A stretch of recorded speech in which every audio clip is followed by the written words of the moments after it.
असे नवनवीन व्हिडिओ पाहण्यासाठी आजच कृषी चर्चा फेसबुक पेजला लाईक करा आणि व्हिडिओ आवडला असेल तर नक्की शेअर करा.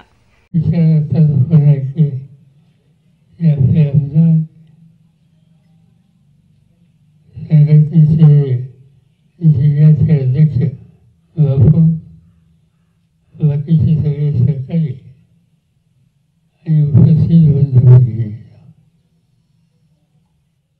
हे 5-7 दिवस राज्याच्या काही भागामध्ये एक वेगळं चित्र दिसत होतं. राज्य सरकारला सुद्धा काही गावं, काही तालुके हे दुष्काळी म्हणून जाहीर करण्याची वेळ आली आणि साधारणतः त्याच्यामध्ये ज्याचा उल्लेख होता त्यामध्ये पुणे जिल्ह्याचा पुरंदर तालुका हा अग्रभागी होता. आणि तेव्हाच मी ठरवलं एखादा दिवस काढायचा, काही गावाला जाऊन यायचं आणि उद्या येणाऱ्या संकटातून लोकांची सुटका करण्याच्यासाठी तातडीनं काय उपाययोजना करायची आणि दुसऱ्या बाजूला कायमचा प्रश्न सोडवण्यासाठी दीर्घ स्वरूपाचे काय कार्यक्रम, काय योजना हातामध्ये घेता येईल याची माहिती लोकांच्याकडून घ्यायची आणि त्याच हेतूने ठरवण्याचं मी आज या ठिकाणी आलो. गेल्या 2-3 दिवसात वातावरण थोडं बदललं आहे, पण समाधानकारक नाही. तुझ्या खात्रीची फिकर येतील अशी स्थिती नाही आहे. साधाचा प्रश्न सुटला आहे अशी स्थिती या ठिकाणी नाही आहे. आणि म्हणून तुमच्याकडनं माहिती घेणं, आमदार साहेबांच्याकडनं माहिती घेणं आणि राज्य सरकारशी मुंबईमध्ये जाऊन मुख्यमंत्री आणि त्यांच्या सहकाऱ्यांशी एक संयुक्त बैठक घेऊन या प्रश्नाची सोडवणूक करण्याची खबरदारी घ्यावी हा आजच्या भेटीचा माझा उद्देश होता. त्याला म्हणजे या भेटीच्या वेळेला तुमच्या खासदार सुप्रियाताई याही इच्छा होत्या, पण मीच त्यांना सांगितलं दुसऱ्या कामाच्यासाठीचा. आज इंग्लंडला त्यांचा मुलगा फजील झाला म्हणून फजील हा समारंभ हा कॉलेजमध्ये असतो आणि तो मुलांच्या दृष्टीने आयुष्याचा एक अतिशय महत्त्वाचा लक्षात राहणारा कार्यक्रम असतो. आणि म्हणून मी सुचवलं की त्या कार्यक्रमात तू आई म्हणून हजर राहिली तर त्यांना आनंद होईल आणि नाही राहिली ते जन्मभर आठवण होईल.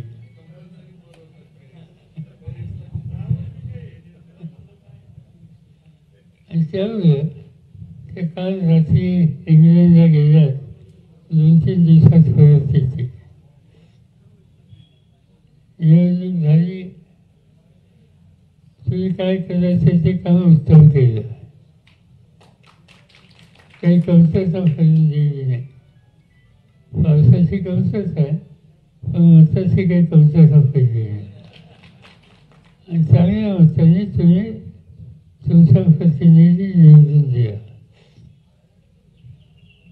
आता जे प्रश्न आहेत त्याच्यासाठी एकत्र बसावं लागेल. माझ्या दृष्टीने 2 गोष्टीचा विचार करावा लागेल. एक पाणी, मग काही सूचना इथं आल्या. पुरंदर उपसा योजनेची राहिलेली कामं ही पुरी करावीत. त्याच्यामध्ये नावे, कोल्हे, रोड ते गुरुद्वारी कार्यमंत्र्याला सोनार फाटीची धनगरवाला पाईपलाईन करणं, नांदेड धरण ते कोहणेमाळा, कोथळमाळा मार्गे जखरेमाळा ही पाईपलाईन करणं अशी कामं सरपंचांनी काही सुचवली भाषणामध्ये सुद्धा या ठिकाणी आली. आणि त्याशिवाय कोळवे या गावाच्या अंतर्गत असलेले फादर तलाव, ओढे, नाले हे भरून काढण्याच्यासाठी CSR किंवा आणखी कुठल्यातरी मदत यावी अशा 1-2-3 मुद्द्यांची सूचना तुम्ही या ठिकाणी भाषणात केली आणि लेखीसुद्धा दिली. आता हे हातात घेतल्याच्या नंतर मी स्वतः तुमचे आमदार संभाजीराव झेंडे आणि इतर काही सहकारी या प्रश्नाची सोडवणूक कशी करता येईल यासाठी एकत्र बसू. राज्याच्या मुख्यमंत्र्यांची बैठक घेऊन त्यांच्याशी घेऊन त्याचे कायमस्वरूपाचे प्रश्न कसे सोडवता येतील याबद्दलचा आग्रह त्यांच्याकडे धरू आणि याची काही ना काहीतरी सुटका करण्याची काळजी आम्ही घेऊ हे या ठिकाणी मी सांगू इच्छितो. मला काळजी एकच आहे की आता ही कामं करायला आग्रह करायचा सरकार मागे लागायचं हे आम्ही करून घेऊ, पण जमीन तुमची जाईल ना. काय तुम्ही उत्तर देत नाही. या साहित्य नेते लोकांनी इथं बरेच व्यवहार केलेच का तुमच्याकडे केले?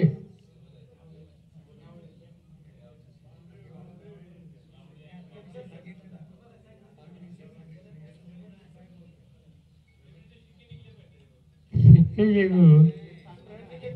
जमीन तुमची आहे का? घेतली किती किती घेतली असेल?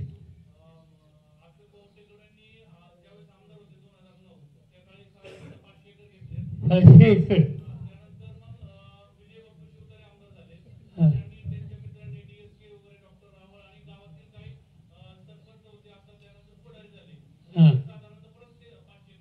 500 एकर म्हणजे 1000 झाली इथेच. आणखी कोणी ती घेतली?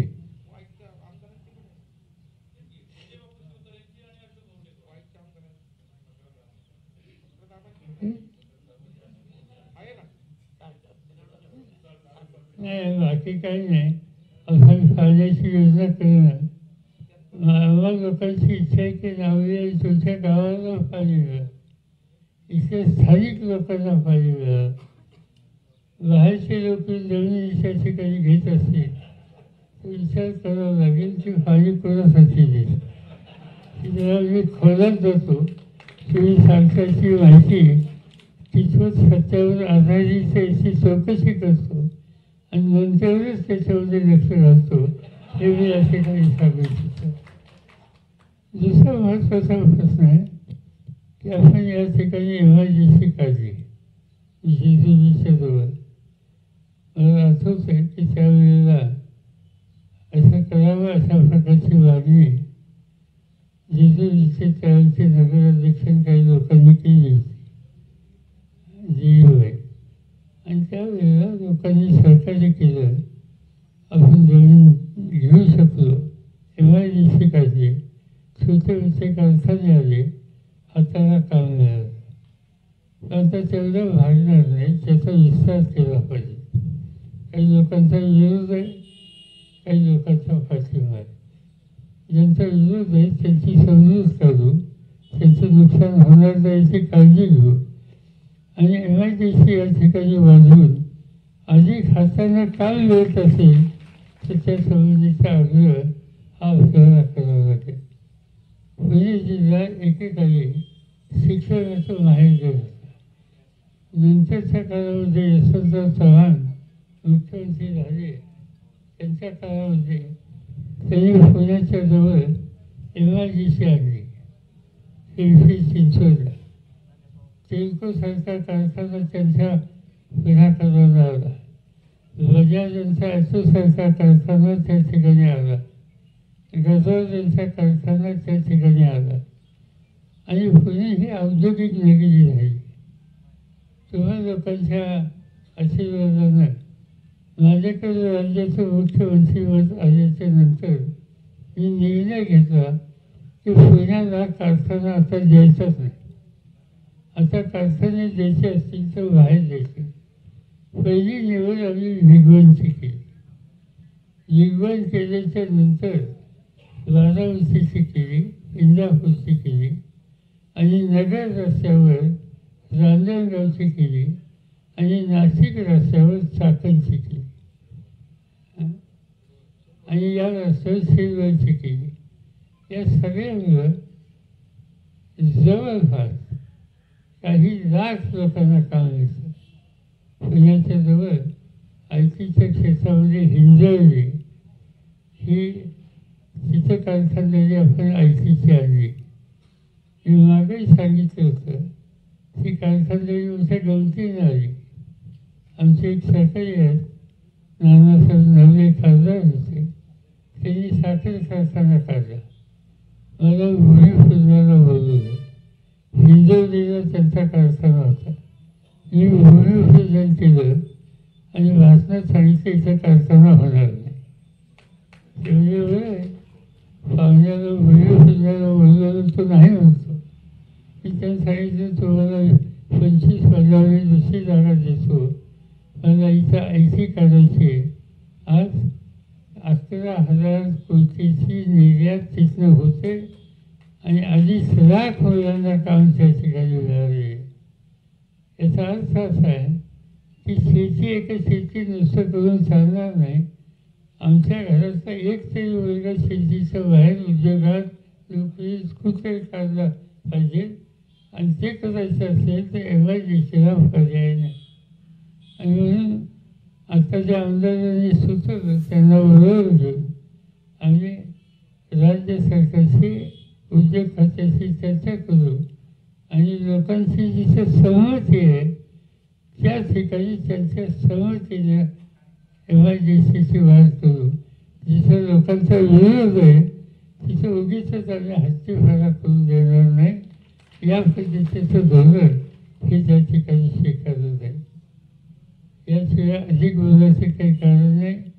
निवडणूक होऊन गेली, देशामध्ये सरकार आलं. ते सरकार एका व्यक्तीचं तरुण व्यक्तीचं हे जे गेले 10 वर्ष बघितलं त्यातनं सुटका झाली. आता यावेळीचं सरकार दुसऱ्याची मदत घेऊन उभं राहिलं. आंध्रचे माजी मुख्यमंत्री चंद्रबाबू नायडू आणि बिहारचे मुख्यमंत्री नितीश कुमार यांच्या मदतीशिवाय सरकार होत नाही अशी अवस्था होती आणि त्यामुळे आता त्यांच्या मदतीनं सरकार झालं आणि त्यांच्या मदतीनं सरकार झालं याचा अर्थ मी म्हणेल तसं सरकार हे दिवस आता राहतील असं दिसत नाही. आणि म्हणून मोदींची गॅरंटी आता संपली. ही गॅरंटी तुम्ही ऐकत होता, त्याच्यात बदल झाला आणि ही संपायची ताकद तुमच्यात आहे. या देशामध्ये आम्हा लोकांच्या पेक्षा सुद्धा शहाणपणाचे निकाल तुम्ही घेता. सामान्य माणूस शहाणा आहे आणि त्या सामान्य माणसाच्या शहाणपणाच्या जोरावर निर्णय घेतले होतात आणि मोठ्यांना सुद्धा त्यांची जागा दाखवली जाते. ही कालच्या निवडणुकीत तुम्ही लोकांनी दाखवली. माझी खात्री आहे की कालच्या निवडणुकीत जे तुम्ही दाखवलं ते आणखी 3 महिन्यांनी दाखवा आणि 3 महिन्यांनी दाखवल्याच्या नंतर हे राज्य तुमच्या हातात देतो. महाराष्ट्राचं राज्य हे आपल्या लोकांच्या हातात येईल. मला व्हायचं नाही तर आपल्या लोकांच्या हातात येईल आणि त्या राज्य सत्तेचा उपयोग तुमचे अडचणीचे प्रश्न सोडवण्यासाठी केली जाईल. ही स्थिती आपल्याला निर्माण करायची आणि त्यासाठी तुम्हा सगळ्यांची साथ आम्हाला लोकांना मिळेल अशा प्रकारची अपेक्षा या ठिकाणी व्यक्त करतो. आणखीन काही गावांना जायचं आहे त्यामुळे अधिक न बोलता आपल्या सगळ्यांची रजा घेतो. असे नवनवीन व्हिडिओ पाहण्यासाठी आजच कृषी चर्चा फेसबुक पेजला लाईक करा आणि व्हिडिओ आवडला असेल तर नक्की शेअर करा.